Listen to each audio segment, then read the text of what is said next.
जैसा कि आप लोग जानते हैं कि इस कोविड की महामारी को चलते हुए हमारे महाविद्यालय की तरफ से आप लोगों को ऑनलाइन क्लासों के माध्यम से जो सब्जेक्ट कोर्स पढ़ाया जा रहा है उसको आप लोग ध्यानपूर्वक पढ़ते रहिए। आज मैं BSc ag third semester crop production technology में मेज क्रॉप पे डिस्कस करूँगा, जिसको आप ध्यानपूर्वक पढ़िए। तो देखिए, सबसे पहले हम जानेंगे मक्का है क्या, कि मक्के के बारे में थोड़ा पहले हम इसका इंट्रोडक्शन करते हैं कि मक्का है क्या। तो कोई भी चीज़ अगर जानने से पहले हम उसका नाम जानते हैं, ठीक है। जैसे कोई भी चीज़ होती है, कोई भी फसल पढ़ते हैं, कोई भी चीज़ पढ़ते हैं तो हम उसका पहले साइंटिफिक नेम जानते हैं, ठीक है। तो हम कह सकते हैं कि इसका वनस्पतिक नाम क्या है, मक्के का, ठीक है। तो मक्के का बोटेनिकल नाम जो है जियामेज, ठीक है, जियामेज। आप लोग जनरल इसको जानते भी होंगे। अब हम बात करते हैं कि मक्का किस फैमिली की फसल है। देखिए, जितनी भी हमारी फसलें हैं, हर एक फसल की फैमिली होती है, ठीक है। जैसे कि आपकी मक्के की हम बात करते हैं, मक्का आपका ग्रेमिनी कुल का पौधा है, ठीक है। या हम कह सकते हैं मक्का आपकी ग्रेमिनी कुल की फसल है।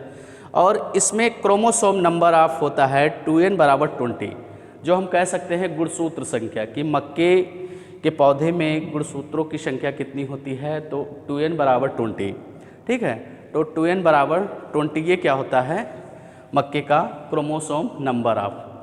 अब हम जानते हैं कि इसके इकोनॉमिक इम्पॉर्टेंस क्या है, कि इसका महत्व क्या है, ठीक है। मक्के का हमारे दैनिक जीवन में क्या क्या महत्व है। तो देखिए, मक्के का हमारे दैनिक जीवन में बहुत ही महत्व है। जैसा कि हम इसको कई रूपों में खाने के यूजेस में लेते हैं, बहुत सारे इम्पॉर्टेंस हैं। मक्के से आपके जो पॉपकॉर्न, ठीक है, स्वीट कॉर्न के नाम से भी जाना जाता है। और इस तरीके से बहुत से नामों से भी इसको हम जान सकते हैं। और इसके इम्पॉर्टेंस के बात करते हैं कि इसको कई तरीके से खाया जाता है। अब हम बात करते हैं कि ये एरिया डिस्ट्रीब्यूशन, या हम कह सकते हैं क्षेत्रफल, ठीक है। क्या क्षेत्रफल,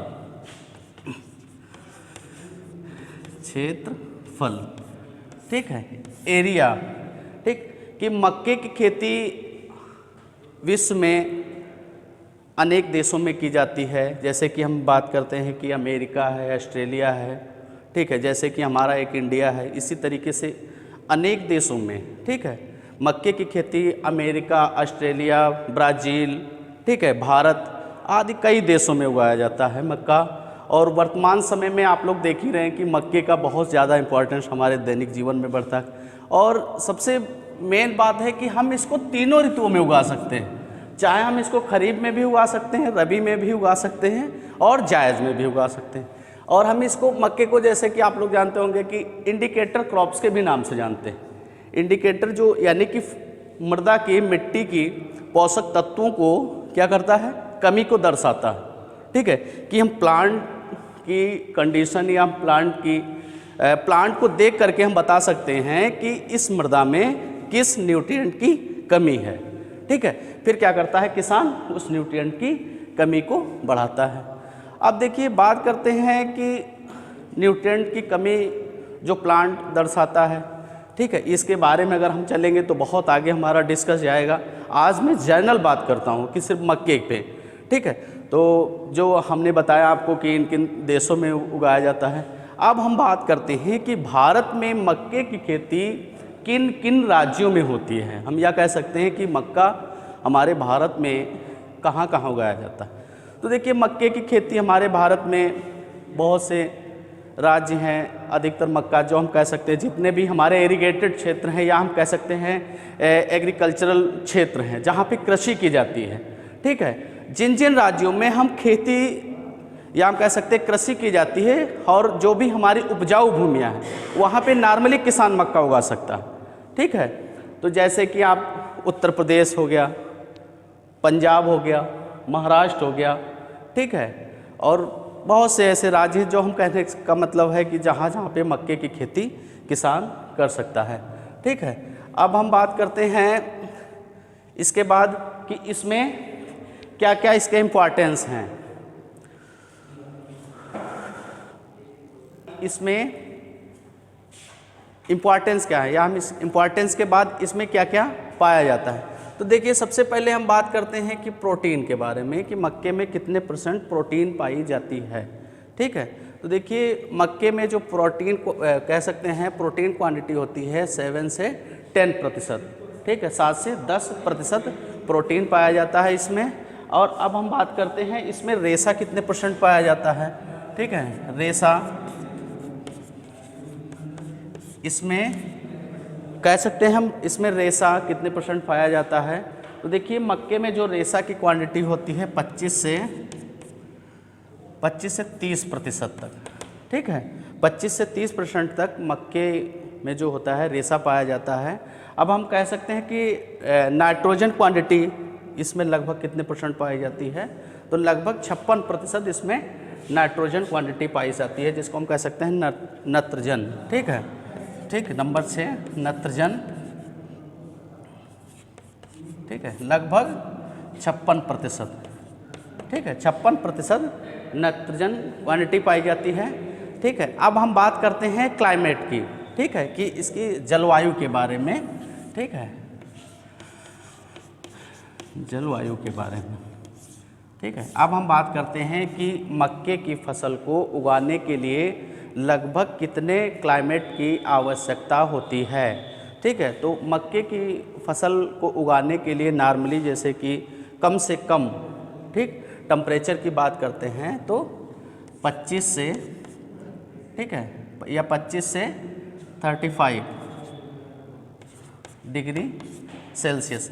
देखिए यहाँ पे जो 25 बताया गया है, देखिए मक्के का जो हम कह सकते हैं बुआई का टेम्परेचर होता है वो और भी कम होता है। कभी कहीं आप लोग देखेंगे कि हम निर्भर करता है किसान पे कि उसको किस ऋतु में उगा रहा है। जैसे कि मान लीजिए रबी ऋतु में उगा रहा है, तो रबी ऋतु में देखिए विद्यार्थियों क्या होता है कि ठंड का मौसम होता है, उस समय टेम्परेचर हमारा डाउन होता है। ठीक है, तो उस समय क्या होगा, टेम्परेचर लगभग मैक्सिमम क्या होता है 20 से भी नीचे चला जाता है। ठीक है, नॉर्मली 20 डिग्री सेंटीग्रेड के नीचे भी चला जाता है और किसान मक्के की फसल को उगा सकता है। ठीक है, तो देखिए जो हम कह सकते हैं कि हमारा एक जर्नल, ठीक है, जर्नल अगर हम बात करते हैं तो लगभग 25 से 35 डिग्री सेंटीग्रेड तक के टेम्परेचर पे मक्के की क्रॉप्स को कंप्लीट किया जा सकता।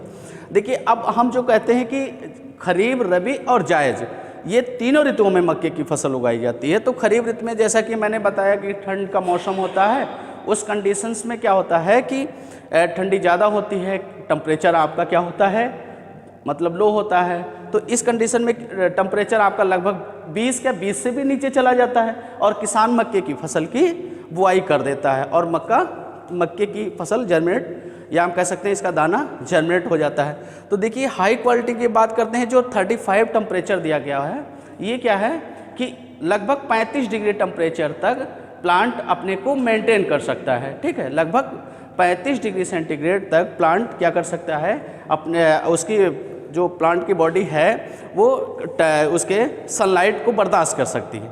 ठीक है, तो लगभग 25 से 35 जो डिग्री सेंटीग्रेड तापमान बताया गया है, ये नॉर्मली टेम्परेचर है जिसको हम इस बीच में हम इसको उगा सकते हैं। ठीक है, और जैसे कि आप लोगों ने देखा होगा कि हम कह सकते हैं कि मक्का सभी कृषि या कृषित क्षेत्रों में उगाया जा सकता है। इसको ट्रॉपिकल एंड सब ट्रॉपिकल क्लाइमेटिक क्षेत्र में, या हम कह सकते हैं इसको लगभग 1100 mm, ठीक, वार्षिक वर्षा वाले क्षेत्रों तक में इसकी आसानी से खेती की जा सकती है। तो देखिए इसी तरीके से अब हम बात करते हैं जलवायु के बाद कि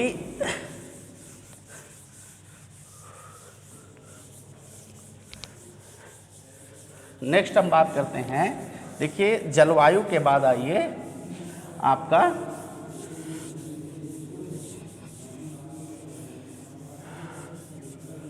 सोयल, या हम कह सकते हैं भूमि।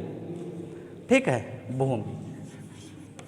ठीक है, ठीक, नंबर 5 है आपका भूमि। ठीक, देखिए अब भूमि की बात कर सकते हैं कि मक्के की खेती किन किन भूमियों में की जा सकती। ठीक है।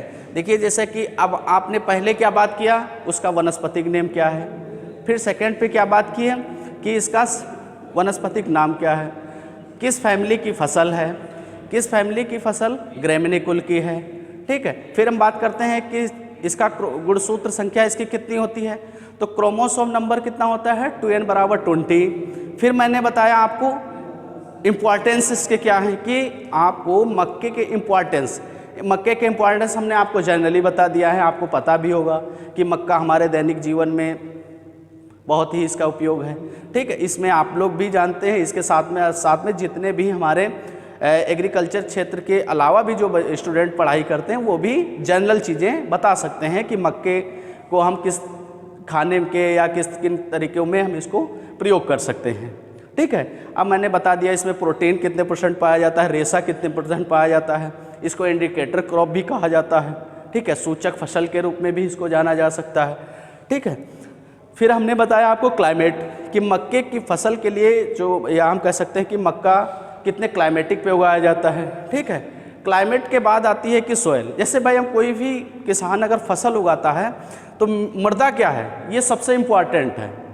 ठीक है, जैसे कि हम कह सकते हैं कि हम कोई भी फसल उगाते हैं तो मृदा सबसे मेन है कि भूमि हमारी सबसे ज़रूरी है कि हम किस प्रकार की भूमि में कौन सी फसल लेने जा रहे हैं। तो मैंने आपसे बताया कि मक्का आपकी सभी प्रकार की कृषिगत या कृषि योग्य भूमि में की जा सकती है। ठीक है, तो भूमि में आपकी हम कह सकते हैं कि कृषिगत जितनी भी आपकी आती हैं, जैसे चिकनी मृदाएं, और सबसे अच्छी अगर जो मृदा मानी जाती है बलुई दोमट मिट्टी। ठीक है, अगर मक्के की फसल को अगर किसान अच्छी तरीके से उगाना चाहें तो कह सकते हैं बलुई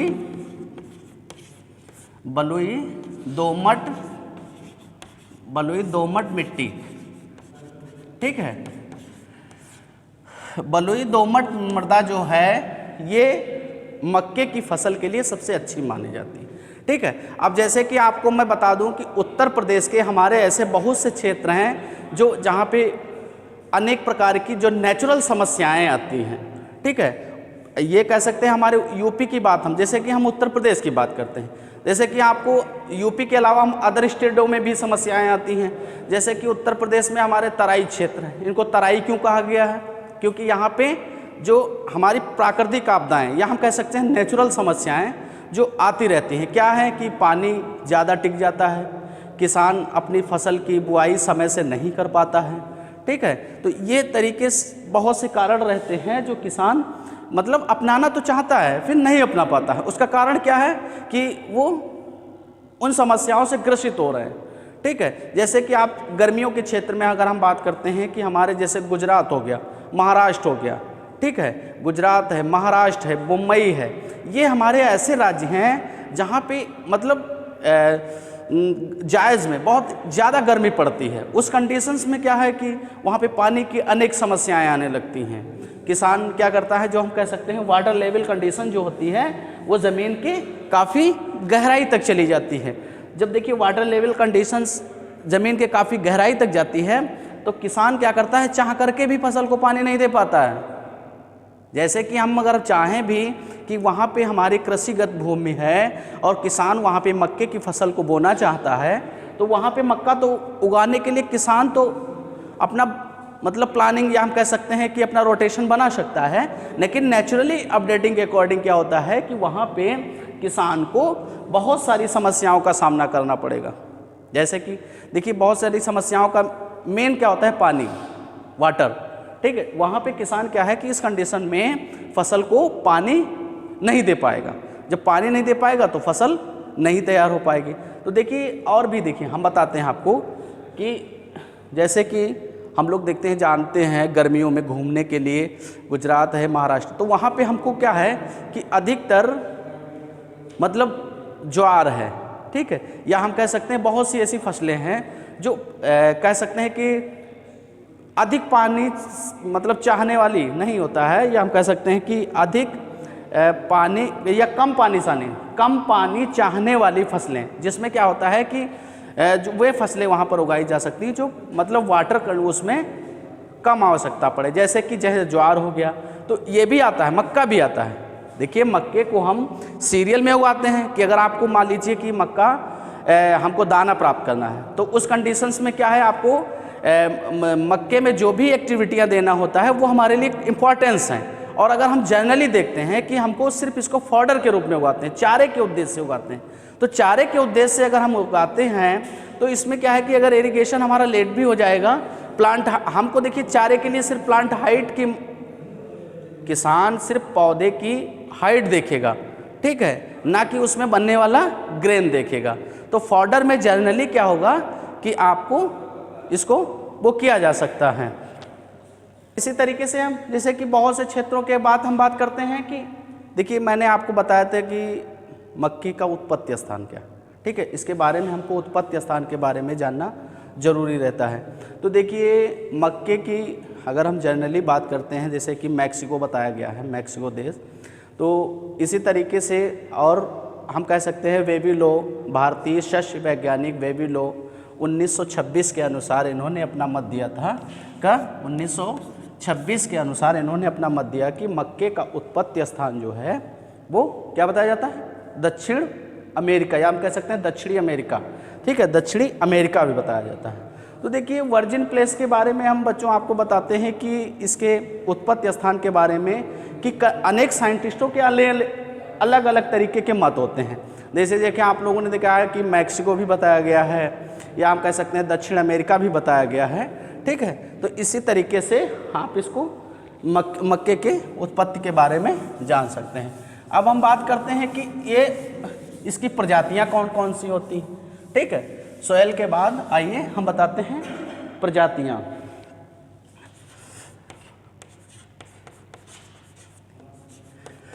ठीक है,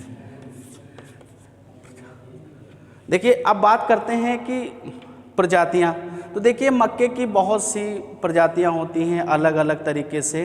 तो इसमें हम क्या कर सकते हैं कि जो हाइब्रिड या हम कह सकते हैं संकुल किस्में, ठीक है। तो इसी तरीके से हम आगे बात करते हैं कि प्रजातियां, कि मक्के की कितनी प्रजातियां, जैसे प्रजातियों के बारे में बात करते हैं कि इसको क्या कह सकते हैं कि आपकी संकुल किस्में या संकर किस्में, हाइब्रिड वैरायटी और बेनिफिशियल वैरायटी। इसी तरीके से अनेक वैरायटी आती हैं। जैसे कि हम बात करते हैं जनरली हमारे उत्तर प्रदेश में कौन कौन सी वैरायटी उगाई जाती हैं, तो जैसे कि आ गया आपका गंगा 1, ठीक है, गंगा 1, गंगा 2, गंगा 3, ठीक है, या ठीक है गंगा 1, गंगा 2, गंगा 3, ठीक है, बादशाह है, ठीक है, और बादशाह के प्रभात है, ज्योति है।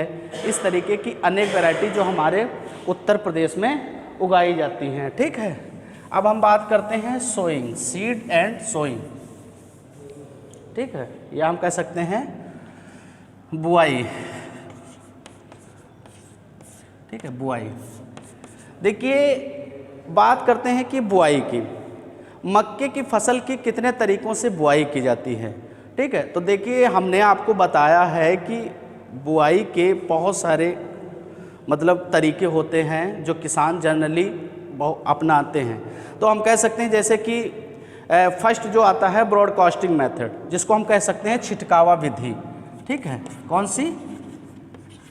छिटकावा, ठीक है, छिटकावा विधि, ठीक है। जैसे कि छिटकावा विधि, देखिए छिटकावा विधि में क्या होता है कि किसान बीज को नॉर्मली हाथ के माध्यम से जनरली इसी तरीके से बुआई करता है, और वो एक मतलब अनुमान लगा करके, ठीक है, जैसे फसल का सीड अनुमान लगा करके वो अपना बैग से या कह सकते हैं जो बुआई का वो होता है बैग, उसे निकाल करके बुआई कर देता है। लेकिन देखिए छिटकावा विधि जो ये आपका मेथड तो ईजी है, लेकिन इसमें लगभग आपका 20 से 30% सीड जो होता है वो क्या हो जाता है, लॉस हो जाता है। 20 से 30% सीड इसका लॉस हो जाता है। अब लॉस होने के कंडीशन जैसे कि क्या है कि हमारा सीड ज़मीन के ऊपर रह जाता है। जैसे कि जब किसान बुआई के बाद, छिटकावा विधि की बुआई के बाद जो कह सकते हैं मिलाता है मिट्टी में, ठीक है, तो उसमें क्या है लगभग कि कुछ सीड क्या है ज़मीन के काफ़ी गहराई तक चले जाते हैं, और कुछ सीड क्या है कि ज़मीन के ऊपर ही रह जाते हैं। तो ज़मीन के जो ऊपर सीड रह जाते हैं वो जैसे कि चिड़िया खा जाती है, बहुत इसी तरीके से जनरली जो होते हैं कि या हम कह सकते हैं चींटियाँ खा जाती हैं। तो लगभग 20 से 30% सीड इसमें लॉस हो जाता है। लेकिन किसान इसको क्या करता है, इसमें किसी प्रकार का इसमें व्यय नहीं होता है, खर्चा नहीं होता है। तो इसको किसान इसीलिए अधिक मतलब इसकी विधि को, और फिर हम बात करते हैं सीड क्या होता है, लॉस हो जाता है। अब इसी तरीके से देखिए ये इसको मतलब किसान इसको क्यों अपनाता ज़्यादा है, क्योंकि इसमें किसी प्रकार का व्यय नहीं है, खर्चा नहीं है, ठीक है, इसीलिए किसान छिटकावा विधि। अब जैसे कि हमारे भारत में लगभग 75% जनसंख्या कृषि पर निर्भर है, जो क्या है कि हम किसान मतलब खेती करता है, और इसीलिए इस तरीके की विधि को अपनाता है कि जिसमें किसान को अधिक खर्चा ना करना पड़े। और देखिए अगर हम बात करते हैं कि मक्के की फसल बोने के लिए सबसे अच्छी विधि कौन सी मानी जाती है, तो सबसे अच्छी विधि क्या है, लाइनिंग रो, या हम कह सकते हैं पंक्ति से पंक्ति, ठीक है। लाइनिंग रो जो होती है मक्के की फसल के लिए सबसे अच्छी विधि मानी जाती है। अब लाइनिंग रो में क्या होता है कि किसान पहले बैलों की सहायता से, या हम कह सकते हैं कि हैंड हो की सहायता से लाइनिंग खींच लेता है। लाइनिंग के माध्यम से वो उनमें सीड को डाल देता है और फर्टिलाइज़र भी डाल देता है और उसकी बुआई कर सकता है। अब नेक्स्ट हम बात करते हैं कि देखिए सीड ड्रिल आप लोगों ने देखा होगा कि सीड ड्रिल से भी मक्के की बुआई की जा सकती है।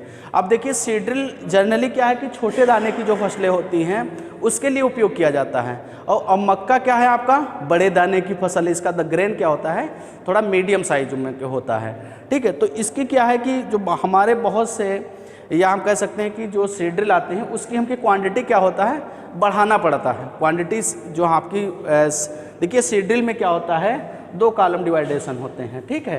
एक में आपका फर्टिलाइज़र रहेगा और दूसरे में क्या रहेगा, एक में फर्टिलाइज़र और दूसरे में आपका जो मेज, जैसे ठीक जो आपकी फसल की बुआई कर रहे हैं। और ये क्या होता है कि दोनों एक साथ में किसान के अकॉर्डिंग, कि किसान जितनी मात्रा में चाहेगा उतनी मात्रा में वो उसको ज़मीन को में दे सकता है। जैसे कि कभी कभी आप लोगों ने देखा होगा कि किसान जिस क्षेत्र में मक्के की बुआई कर रहा होता है उस फील्ड में मान लीजिए सॉइल टेस्टिंग के अकॉर्डिंग, या हम कह सकते हैं कि मृदा टेस्टिंग के अकॉर्डिंग उसमें मॉइस्चर कंडीशन कम है।